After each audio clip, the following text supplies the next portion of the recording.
مولانا قاری محمد رفیق خان کے official YouTube channel کو subscribe کریں اور بیل کے بٹن کو دبائیں تاکہ ہر ویڈیو اب تک سب سے پہلے پہنچ سکے۔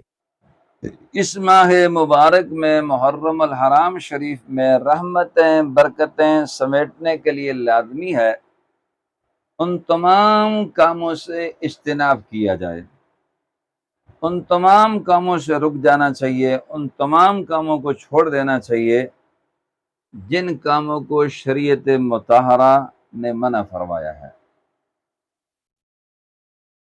نمبر 1، سوگ منانا۔ اسلام میں سوگ منانے کی 3 دن تک اجازت ہے۔ اگر کوئی بندہ وفات پا جائے، دنیا سے رخصت ہو جائے، اس کے لیے اسلام نے اجازت دی ہے 3 دن تک سوگ منائے۔ ہاں، اگر اس کی بیگم موجود ہے، بیوی ہے، تو اس کے لیے اسلام نے 4 مہینے 10 دن عدت گزارنا لازمی قرار دیا ہے۔ اس کی بیگم عدت گزارے گی۔ امام اہل سنت امام احمد رضا خان فاضل بریلوی ثم افغانی قندھاری رحمت اللہ تعالی علیہ فرماتے ہیں، 1 محرم الحرام شریف سے لے کے 10 تک سوگ منانا حرام ہے، ناجائز ہے، منع ہے۔